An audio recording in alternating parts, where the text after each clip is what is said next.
क्या आप डर में जीवन जी रहे हैं और आपको समझ में नहीं आ रहा है डर से बाहर कैसे निकले? तो आपके लिए एक अच्छा खबर है, आपको डर में जीवन जीने का जरूरत नहीं है। आप डर से संपूर्ण रूप से मुक्त हो सकते हैं और परमेश्वर के स्वतंत्रता, परमेश्वर के सामर्थ्य में हर एक दिन एक पवित्रता और जयवंत जीवन जी सकते हैं। आप कैसे डर से निकल के आएंगे और कैसे परमेश्वर के सामर्थ्य में, परमेश्वर के पवित्रता में जीवन जिएंगे, इसको समझने के लिए आप इस वीडियो को अंत तक देखें। प्यारे दोस्तों, आप सबको मैं प्रभु यीशु मसीह के नाम से स्वागत करता हूं। आज के समय में बहुत सारा लोग डर में जीवन जी रहे हैं, लेकिन परमेश्वर हमें डर में जीवन जीने के लिए नहीं बोला है। वो चाहता है हम परमेश्वर के विश्वासी होने के नाते परमेश्वर के साथ, उसके पवित्रता, उसके सामर्थ्य में हर एक दिन जी सकते हैं और परमेश्वर की उपस्थिति हमारे साथ है, वो हमें सहायता करना चाहता है। आइज़ाया की किताब, पुराने नियम में जो भविष्यवक्ता थे आइज़ाया, उसका 41:10, उसमें परमेश्वर कह रहा है, मत डरो क्योंकि मैं तेरे साथ हूं, इधर उधर मत ताक क्योंकि मैं तेरे परमेश्वर हूं, मैं तुझे दृढ़ करूंगा, हाँ मैं तेरी सहायता करूंगा, मैं अपने धर्ममय दक्षिण हाथ से तुझे संभाल रखूंगा।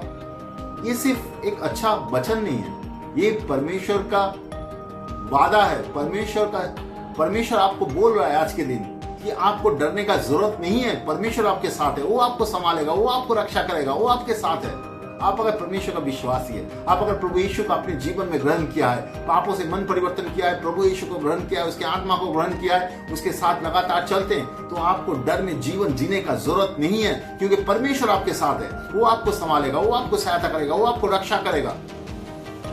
ये परमेश्वर का वचन है, हमें डर में जीवन जीने का जरूरत नहीं है। लेकिन आज के दिन में हम देखते हैं कि बहुत सारा लोग डर में जीवन जीते हैं। इस संसार में बहुत सारा चीज है जिसके द्वारा लोग के अंदर भय प्रवेश करता है, उसके बाद वो भय में जीवन जीते हैं। लोग आज के समय आर्थिक समस्या के डर में चल रहे हैं, वो असफलता के डर में जीवन जी रहे हैं, भविष्य के डर में जीवन जी रहे हैं, बीमारी के डर में जीवन जी रहे हैं, मौत के डर में जीवन जी रहे हैं। अलग अलग तरीका का डर में लोग जीवन जी रहे हैं। परमेश्वर चाहता नहीं है कि आप डर में जीवन जिए। शैतान हमें डर में रखता है ताकि वो हमें नियंत्रण कर सके। परमेश्वर हमें इसलिए नहीं बनाया कि हम डर में जीवन जिए। परमेश्वर चाहता है कि हम उसके स्वतंत्रता, उसके पवित्रता में चले। वचन में सिर्फ एक तरीका का डर के बारे में बोला हुआ है जो अच्छा है, जो हम परमेश्वर के ओर दिखाते हैं। परमेश्वर का डर वो अच्छा है, वो परमेश्वर की तरफ हमारा भय पैदा करता है, वो परमेश्वर के पवित्रता और सामर्थ्य में चलने में सहायता करता है। लेकिन उसके अलावा हम दुनिया में किसी चीजों के बारे में डरने के लिए परमेश्वर ने नहीं बोला है। परमेश्वर चाहता नहीं है कि हम डर में जीवन जिए। अभी हम समझने की कोशिश करते हैं ये डर या भय है क्या चीज, डर क्या है।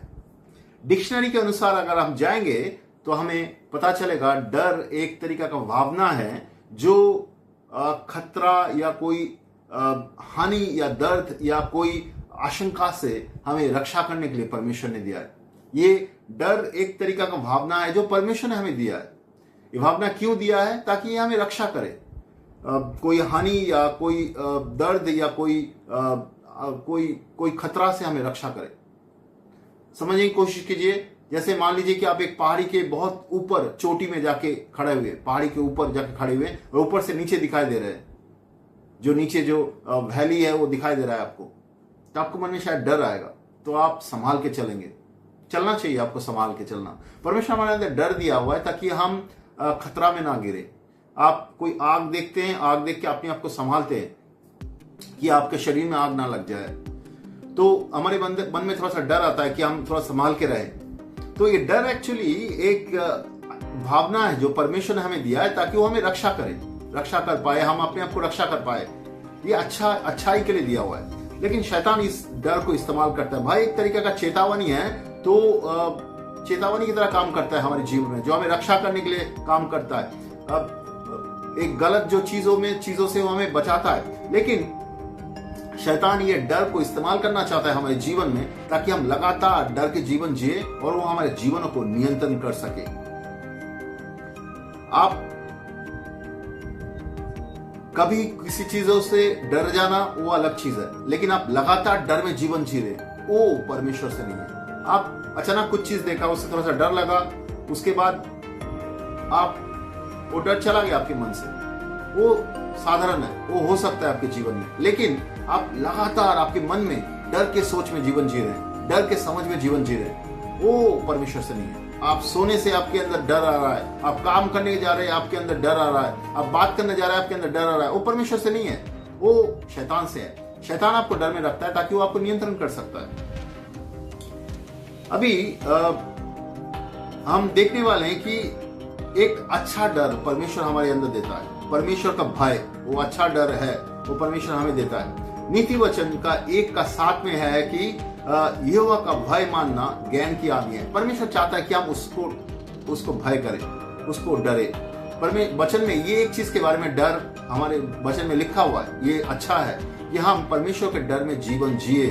परमेश्वर का डर रहना जरूरी है ताकि हम उसकी पवित्रता, उसके सामर्थ्य में जीवन जी पाए। परमेश्वर का डर हमारे अंदर उसके ज्ञान, उसके बुद्धि लेके आता है, उसके सामर्थ्य में, उसके पवित्रता में चलने में सहायता करता है। परमेश्वर का डर हमारे अंदर रहना चाहिए ताकि हम उसके साथ सही तरीके से चल सकते हैं। लेकिन संसार में हम जब रहते हैं, अलग अलग चीजों का डर हमारे अंदर आता है। परमेश्वर के डर में तो हम चल नहीं पाते हैं, लेकिन अलग अलग डर हमारे अंदर आता है, तो वो परमेश्वर से नहीं है। जैसे कि 2 तीमुथियुस की किताब उसका 1:7 में उल्लेख है, क्योंकि परमेश्वर ने हमें भय की आत्मा नहीं दिया है, पर सामर्थ्य, प्रेम और संयम की आत्मा दी है। परमेश्वर भय का आत्मा नहीं दिया है। अगर आप लगातार भय में चल रहे हैं, वो परमेश्वर से नहीं है, वो शैतान से हो सकता है। परमेश्वर ने हमें ऐसे भय में जीवन जीने के लिए नहीं बोला है। परमेश्वर हमें सामर्थ्य, प्रेम और संयम की आत्मा दी है। वो चाहता है कि हम ऐसे चले, सामर्थ्य में, उसके संयम में, उसके प्रेम में चले। लेकिन संसार में शैतान अलग अलग तरीके से झूठ, अविश्वास और अलग अलग चीजों के द्वारा हमारे मन में भय पैदा करता है, और उसके बाद हम भय में लगातार चलते हैं। वो परमेश्वर से नहीं है। अभी हम देखने वाले एक व्यक्ति डर में कैसे डर उसके जीवन में कैसे आता है और डर में कैसे जीवन जीता है। डर एक व्यक्ति के अंदर कैसे प्रवेश करता है, यह समझना जरूरी है अगर आपको डर से निकल के आना है। पहले बहुत सारा चीज है जिसके द्वारा हमारे अंदर डर आ सकता है। पहला चीज है कि डरावनी घटना। आपके साथ अगर कोई डरावनी घटना हुआ, जब ऐसा कोई परिस्थिति हुआ जहां पे लोग, कोई बीमारी, कोई दुर्घटना, कोई नुकसान, कोई धोखा, कोई संकट आपके जीवन में आया, कोई लोग आपके साथ कुछ गलत काम किया है, गलत कुछ किया है, आप या आपके साथ कुछ कठिनाइयों के बीच में से अचानक आप गए, कोई एक्सीडेंट, कोई दुर्घटना के अंदर से आप गए, तो वहां पे आपके अंदर डर प्रवेश कर सकता है। उसके बाद से आप कंटिन्यूअसली डर में चल रहे हैं, ऐसा हो सकता है आपके जीवन में। बहुत सारे लोग अपने जीवन में ऐसा कोई डरावनी घटना के बाद कंटिन्यूअस, लगातार डर में जीवन जीता है, ऐसे होता है। उसके बाद झूठ पे विश्वास करने से भी हमारे अंदर डर आता है। हम लोग इस समाज में बहुत सारा, बाहर जो सोशल नेटवर्क है उसमें बहुत सारा डर का संदेश देखते रहते हैं, लोग बोलते रहता है, और वो झूठ चीज हम विश्वास कर लेते हैं। जब हम विश्वास करते हैं, उस झूठ के द्वारा हमारे मन में डर आ जाता है और हम डर में जीवन जीते हैं। यूना के किताब उसका 8:44 में प्रभु यीशु कह रहा है, शैतान के बारे में बोल रहा है, वो झूठा है और झूठ का पिता है। शैतान झूठ फैलाता है और झूठ का पिता है। वो झूठ जो फैलाता है, और झूठ जब लोग विश्वास करते हैं, झूठ के विश्वास के साथ साथ हमारे अंदर डर पैदा होता है और हम डर में चलते हैं। तो शैतान ऐसे बहुत सारा झूठ हमारे मन में फैलाता है, जैसे कि आप अच्छा नहीं बन सकते, आप सफल नहीं हो सकते, आपके द्वारा नहीं हो सकता है, आप अच्छा नहीं है, ऐसे बहुत सारा झूठ शैतान फैलाता है और हम उस चीज को विश्वास करते हैं, और विश्वास करने के द्वारा क्या होते हैं, हमारे अंदर डर पैदा होता है। तीसरा चीज है कि गलत समझ। कभी कभी हमारे जीवन में जो चीज हुआ है उससे हम गलत समझ लेते हैं। हमारे जीवन में बहुत सारा चीज होता है, अच्छा बुरा बहुत सारा चीज होता है। परमेश्वर उन सारी चीजों के बीच में से हमें निकल के लेके आता है ताकि वो हम इस्तेमाल कर सके, वो हमें बढ़ा सके, वो हमें आत्मा और सच्चाई में चला सके। लेकिन हम चीजों को अच्छी तरह से समझ नहीं पाते, तो इसके लिए क्या होता है, हमारे जो गलत समझ है उसके शायद हमारे जीवन में कुछ चीज हुआ है, गलत चीज हुआ है, बट उसके बीच में से परमेश्वर हमें अच्छा ही समझाने के लिए लेके आता है, वो सहायता करता है समझने के लिए। लेकिन हम गलत समझते हैं चीजों को। हमारे जीवन में जो चीज हुआ है उससे हम गलत समझते अपने बारे में, तो उसके द्वारा हमारे जीवन में गलत झूठ आता है हमारे अंदर। गलत शिक्षा की वजह से, गलत समझ के वजह से हमारे अंदर झूठ डर आ सकता है। कभी कभी हम असफल हो गए, उसके बाद से हम समझने लगे कि वो हम तो सफल नहीं हो सकते, कोई चीज हमसे नहीं हो पाया तो हम समझने लगते हैं कि वो हम तो अच्छा नहीं है इसलिए हम नहीं कर पाते। लेकिन ये गलत समझ है। हम असफल हो सकते हैं एक बार, हम गलत कर सकते हैं, लेकिन और एक बार हम कर सकते हैं उस चीज को अच्छी तरह से। परमेश्वर हमें सहायता करेगा। लेकिन ये इसकी वजह से होता है, गलत विचार होता है। बहुत सारा चीजों के, बहुत सारे लोगों के मन में गलत विचार चलते हैं, गलत सोच विचार, उसके द्वारा भी डर आता है। दूसरे कोरिन्थियों की किताब उसका 10:5 में पौलुस लिख रहा है, हमारे अंदर जो गलत कल्पनाएं हैं वो मसीह के आज्ञा के अधीन करना है। गलत कल्पना, गलत सोच है जो मसीह के आज्ञा के अधीन करना है। हमारे बहुत सारे लोग के अंदर गलत सोच, गलत विचार चलते हैं, उसको मसीह के आज्ञा के अधीन करना है। तो गलत सोच, गलत विचार हमारे अंदर डर लेके आता है। इसके अलावा पाप भी हमारे अंदर डर लेकर आता है। अगर हम पाप में जीवन जी रहे हैं वो भी हमारे अंदर डर लेके आ सकता है। हम जानते हैं कि उत्पत्ति की किताब 3:10 में लिखा हुआ है, जब आदम और उसके पत्नी ने पाप किया था, उसके बाद जब परमेश्वर उनको ढूंढने के लिए आया और छुप गया, और वो बोला कि मुझे हमें डर लग रहा था इसलिए हम छुप गए। डर क्यों लगा? क्योंकि वो पाप किया था और उसको डर लगने लगा कि परमेश्वर को पता चल जाएगा। तो हम बहुत सारा समय जब हम लोग पाप में जीवन जीते तो हम डरते हैं, डर हमारे अंदर आता है, पाप की वजह से भी डर आता है।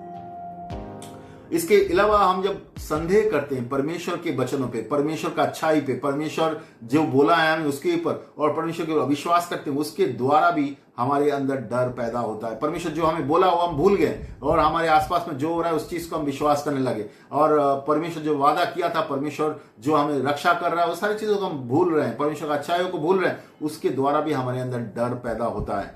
तो ये सारी चीजों के द्वारा हमारे अंदर डर प्रवेश कर सकता है, डर प्रवेश कर सकता है। अभी डर जब हमारे अंदर प्रवेश किया और हम डर में जीवन जी रहे हैं, वो हमारे जीवन में कैसा परिणाम लेके आ सकता है? डर हमारे जीवन में क्या परिणाम लेके आ सकता है? डर हमारे जीवन को अलग अलग तरीका से प्रभावित कर सकता है। पहला चीज है कि डर मन को बांट देगा। डर मन को बांट देगा। भय मन को बांट देगा। एक मन होके आप चीजों को सोच नहीं सकते, समझ नहीं सकते और जीवन चल नहीं सकते। भय आपके मनों को बांट देता है। ये बहुत ही स्पष्ट है। अगर आप भय में चल रहे हैं, आपका मन को बांट देता है। इसके अलावा आप अगर भय में चल रहे हैं, आप गलत निर्णय लेंगे। आपके खुद के जीवन के लिए, आपके परिवार के लिए आप गलत निर्णय लेंगे, क्योंकि आप भय में चल रहे हैं। भय आपका निर्णय, जो भी आप डिसीजन लेंगे, उसको प्रभावित करता है। भय आपके मन में गलत सोच लेके आता है और आप जो भी निर्णय लेंगे उसको गलत तरीका से लेंगे और गलत तरीका से आप लेंगे। भय के कारण परमेश्वर जब लोगों को बुलाता है, वो बुलावट से पीछे चला जाता है। जब भय के कारण वो उसके परिवार में कुछ करना है, कुछ रेस्पॉन्सिबिलिटी लेके कुछ करना है, उसमें वो डर जाता है, वो कर नहीं पाता है, क्योंकि भय में चलता है। इसके अलावा भय आत्मविश्वास को नष्ट कर देता है। बहुत सारे लोग, उसके अंदर का आत्मविश्वास नष्ट हो चुका है क्योंकि भय में जीवन जी रहे हैं। वो सोचता है कि मैं नहीं कर सकता हूं, मैं अच्छा नहीं हूं, मेरे से नहीं हो पाएगा, मैं तो फेल हो जाता हूं, क्योंकि वो भय में जीवन जीते हैं हमेशा। तो ऐसे सोचने लगता है। मैं एक लड़की को मिनिस्ट्री कर रहा था, जब मैं नागालैंड में मिनिस्ट्री कर रहा था पिछले साल, बहुत सारा यूथ के साथ मिनिस्ट्री कर रहा था। तो वहां पे एक लड़की, और उसके जीवन में बहुत ही तकलीफों के बीच में से चल रहा था। जब मैं उसको परिचर्या कर रहा था, मिनिस्ट्री कर रहा था, तो उन्होंने बोला कि मैं तो अपने बारे में ऐसे सोचता हूँ कि मैं अच्छा नहीं हूँ, मैं ऐसे नहीं कर सकता हूँ। तो मैं जब उससे बात करने लगा, पता चला कि भय में जीवन जी रहे हैं। बाद में हम लोगों ने उसको सहायता किया, वो भय से निकल के आया, वो संपूर्ण रूप से मुक्त हुआ, परमेश्वर के सच्चाई में चलने लगा। तो भय हमारा आत्मविश्वास को तोड़ सकता है। इसके अलावा भय हमारे अंदर घबराहट उत्पन्न कर सकता है। बहुत सारे लोग भय, कोई चीज समझ सुन के वो डर जाते हैं और उसके अंदर घबराहट उत्पन्न होता है। भय हमारे अंदर घबराहट उत्पन्न हो सकता है, कर सकता है। उसके द्वारा शैतान हमारे जीवन को नियंत्रण कर सकता है। भय हमें हमारे जीवन का जो आनंद और शांति उसको चुरा सकता है। आपके जीवन में परमेश्वर चाहता है कि आप परमेश्वर के शांति और आनंद में हर एक दिन जीवन जिए, लेकिन आप अगर भय में जीवन जी रहे हैं, वो शांति और आनंद आपके जीवन से चला जाएगा। परमेश्वर चाहेगा नहीं कि आप शांति आनंद में जीवन जिए। परमेश्वर, शैतान नहीं चाहेगा आप शांति आनंद में जीवन जिए। परमेश्वर के शांति आनंद में आप जीवन जिए। तो आपके अंदर अगर भय है, आपका शांति और आनंद परमेश्वर ने दिया है, लेकिन आप उसको आपके जीवन में एंजॉय नहीं कर सकते, उसमें नहीं चल सकते। आप डरने लगेंगे, सारी चीजों के बारे में डरने लगेंगे, और डर आपके जीवन को नियंत्रण करेगा। आपके परिवार के अंदर भी जो शांति आनंद है वो भी खो जाएगा। आप परिवार में एक दूसरे के साथ अच्छी तरह से संपर्क नहीं रख सकते हैं, आप अगर डर में जीवन जी रहे हैं। जो व्यक्ति डर में जीवन जी रहे हैं, उसके साथ अच्छा दोस्ती नहीं कर सकता, क्योंकि वो व्यक्ति डर में जीवन जी रहे हैं। डरा हुआ व्यक्ति के साथ लोग संपर्क नहीं रखना चाहता है, क्योंकि वो व्यक्ति हमेशा डरता है, हमेशा डाउट करता है, हमेशा आशंका में जीवन जीता है, हमेशा भय में जीवन जीता है। डर में जो जीता है उसका आत्मिक बढ़ोतरी नहीं होता है। आप अगर डर में जीवन जी रहे हैं, आत्मिक रूप से आप नहीं बढ़ सकते हैं, आत्मिक रूप से नहीं बढ़ सकते। भय में अगर आप जीवन जी रहे हैं, आपका स्वास्थ्य मतलब आपका फिजिकल हेल्थ को भी वो प्रभावित कर सकता है। फिजिकल हेल्थ के भी ऊपर भी बहुत सारा बीमारी आपके जीवन में आ सकता है। डर आपके शरीर में बीमारी आ सकता है, ये मेडिकल साइंस से प्रूव हो चुका है। आप अगर भय में जीवन जी रहे लगातार, वो आपके शरीर में भय आपके शरीर में बीमारी लेके आ सकता है। तो ये सब चीज हो सकता है भय के द्वारा। और आप हमारे जीवन में बहुत सारा नकारात्मक भावनाएं हैं जो वो सारे भी भय से जुड़ा हुआ है। जो सो नेगेटिव इमोशनल अंडरस्टैंडिंग है वो भी भय से जुड़ा हुआ है। कैसे? जैसे में लालच, आपके पास पर्याप्त ना होने का डर, जलन हो रहा है आपको जलन क्यों हो रहा है? खो जाने का डर, क्रोध आ रहा है, आपका इच्छा जो था वो पूरा नहीं हुआ, आपके अंदर क्रोध आ रहा है। अस्वीकृति, आपको कोई स्वीकार नहीं करने का भय आपको हुआ है, अरे लोग मुझे स्वीकार नहीं करेंगे, उस भय से आपको अस्वीकृति, निराश हुआ, असफलता के भय आपके अंदर काम किया। तो शैतान क्या करता है? आपके अंदर जो तरह के भय उत्पन्न करता है, उसके बाद भय के द्वारा आपके जीवन को नियंत्रण करता है और आप उसके बंधन में पड़े रहते हैं। आप सोचते हैं परमेश्वर हमारे जीवन में काम क्यों नहीं कर रहा है? क्योंकि आप भय में जीवन जी रहे हैं, आप बंधन में जीवन जी रहे हैं। विश्वासी होने के नाते भी बहुत सारे लोग भय में जीवन जीते हैं, भय के बंधन में जीवन जीते हैं। तो ये भय से हम विजय कैसे पाएंगे? भय से मुक्त होकर कैसे आएंगे? ये बहुत जरूरी है। भय से हम कैसे निकलेंगे? पहले हमें समझना है कि ये भय हमारे अंदर प्रवेश कैसे किया, ये समझना जरूरी है। भय प्रवेश करता है एक झूठ संदेश से। पहले भय कैसे प्रवेश करता है? एक झूठ, शैतान एक झूठ लेके आता है, उस झूठ को हम विश्वास करने लगते हैं और जब विश्वास करने लगते हैं उसको हम मन में रखते हैं और जब मन में रखते हैं तो वो चीज हमारे अंदर लगातार जब हम विश्वास करते हैं वो हमारे अंदर भय पैदा करता है। हम उसको कंटिन्यूअसली डरते रहते हैं। वो किसी चीज को लगातार भय करना वो परमेश्वर की जगह देने के समान है, परमेश्वर की जगह देने का समान है। और वो क्या होता है? हमारे मन का एक बंधन बन जाता है, मन का सोच का बंधन बन जाता है और वो सोच के हिसाब से हम हमारे जीवन के सारी चीजों को करते हैं। तो क्या हो रहा है? वो भय हमारे जीवन को नियंत्रण कर रहा है। कैसे प्रवेश कर रहा है? पहले शैतान एक झूठ दिया, उस झूठ को हमने विश्वास कर लिया, विश्वास करके उसको हमने मन में रखा और वो उसको हम डरने लगा, उस संदेश के हिसाब से हम डरने लगा चीजों को। जब हम लगातार उसको डरने लगा, वो हमारे मन में एक परमानेंट, एक स्थायी रूप से हमारे मन में बैठ गया और उसके हिसाब से हमारा जीवनों को अब चलाने लगा। तो बेसिकली शैतान हमारे जीवनों को लगातार चला रहा है। तो पहले हमें डर से निकल के आना है। तो ये जो झूठ है, जो शैतान ने झूठ दिया, जिसको हमने विश्वास किया, उस झूठ को पहले पहचानना है। उस झूठ को नहीं पहचानने से हम झूठ को मन से नहीं निकाल सकते। झूठ को निकालना जरूरी है। पहले उस झूठ को पहचानना है, फिर वो झूठ को हमें निकालना है। उसके लिए पश्चाताप करना है, क्योंकि झूठ को हम विश्वास किया इतना साल तक, इतना समय तक, उस झूठ को हमें झूठ के लिए पश्चाताप करना है, झूठ को निकालना है मन से। झूठ को पहले पहचानना है, फिर उसको हमारे मन से निकालना है। फिर वो झूठ के जगह पे परमेश्वर की सच्चाई जो है उसको विश्वास करना है। सच्चाई से उस झूठ की जगह को बदलना है, तभी हम मन को बदल सकते हैं, अपने मन को बदल सकते हैं। अपने मन को नया बनाना जरूरी है। रोमियो की किताब 12:2 में लिखा हुआ है, अपने मन को नया करना है, तभी हम परमेश्वर की इच्छा को जानेंगे और उसके साथ चलेंगे। हमारे मन में बहुत सारा गलत विचार, गलत सोच रहता है, वो सारी चीजों को नया करना है। उस कैसे करना है? उसमें जो झूठ है उस सारी चीजों को बदलना है, परमेश्वर की सच्चाई को विश्वास करना है और उसके द्वारा हम समझ पाएंगे परमेश्वर की क्या इच्छा है हमारे जीवन के लिए, परमेश्वर क्या चाहता है हमारे जीवन के लिए, वो हम समझ पाएंगे। उसके साथ साथ परमेश्वर का प्रेम को हमें ग्रहण करना है। परमेश्वर का जो प्यार है उसको हमें ग्रहण करना है, उसके वचन से, उसके पवित्र आत्मा से हर एक दिन हमें परमेश्वर के साथ बैठना है, तभी हम समझ पाएंगे और परमेश्वर के प्रेमों को ग्रहण कर पाएंगे। उसके साथ समय नहीं बिताएंगे तो उसके प्रेम को ग्रहण नहीं कर पाएंगे। प्रेम को ग्रहण करने के लिए हमें थियोलॉजी पढ़ने का जरूरत नहीं, हमें परमेश्वर के साथ समय बिताना जरूरी है, तभी हम कर पाएंगे। पहले यूहन्ना का किताब उसका 4:18 में लिखा हुआ है, प्रेम में भय नहीं होता है, ये वरन सिद्ध प्रेम भय को दूर करता है। आप अगर परमेश्वर के प्रेम में हैं, उसमें भय नहीं होता है, उसमें भय नहीं होता है। और सिद्ध प्रेम जो है भय को दूर करता है। जब आप परमेश्वर के प्रेम को समझते हैं तो भय का जो प्रभाव है आपके जीवन में वो टूट जाता है। परमेश्वर के प्रेम को समझते हैं, परमेश्वर जो आपको आजादी दिया है, परमेश्वर को जो आपको परिचय दिया है, उसको अगर आप समझ पाते हैं तो आपके मन से भय दूर होता है। इसके साथ साथ आपको आत्मा में चलना जरूरी है। गलतियों 5 का 16-17 में उल्लेख है कि हमें विश्वासी होने के नाते हमेशा आत्मा में चलना जरूरी है। अब अगर आत्मा में चलेंगे तो हमें भय में चलने का जरूरत नहीं है। आत्मा में चलना मतलब परमेश्वर के वचन के द्वारा, आत्मा के द्वारा चलना है, तो परमेश्वर हमें सहायता करेगा। इसके साथ साथ हमें प्रार्थना करना है, परमेश्वर की उपस्थिति में जाना है, हर एक दिन परमेश्वर के साथ समय बिताना है। वो हमें सहायता करेगा कि उसकी पवित्रता और भयहीन जीवन जीने के लिए। इसके अलावा हमें परमेश्वर के वचनों को हमारे जीवन के ऊपर घोषणा कर सकते हैं। परमेश्वर के वचन में जो लिखा हुआ है वो हमारे जीवन के ऊपर घोषणा करे। देखिए, हम हर एक दिन शैतान से बहुत सारा चीज सुनते हैं। समाज में, सोशल नेटवर्क में बहुत सारा चीज शैतान फैलाता है, झूठ फैलाता है, उस चीज को हम विश्वास करने लगते हैं। उसको विश्वास नहीं करके परमेश्वर के वचनों को अपने जीवन में हम अगर घोषणा करें कि परमेश्वर ने हमें नया जीवन दिया, परमेश्वर के वचन में जो भी चीज बोलता है, जैसे कि हम यशायाह का किताब उसका 41:10 में जो लिखा हुआ है, यशायाह का किताब, उसमें लिखा हुआ है मत डरो क्योंकि मैं तेरे साथ हूं। अगर मैं इसको अपने जीवन के ऊपर घोषणा करता हूं, मुझे डरने का जरूरत नहीं क्योंकि परमेश्वर मेरे साथ है, वो मुझे संभालेगा, वो मुझे रक्षा करेगा। तो मैं क्या कर रहा हूं, परमेश्वर के वचनों को मेरे जीवन के ऊपर मैं प्रयोग कर रहा हूं, मैं घोषणा कर रहा हूं। ये मुझे विश्वास दिलाता है, ये मुझे भय से निकालता है, ये मुझे हर एक दिन करना है। तो क्या क्या करना है? पहले तो डर को पहचानना है।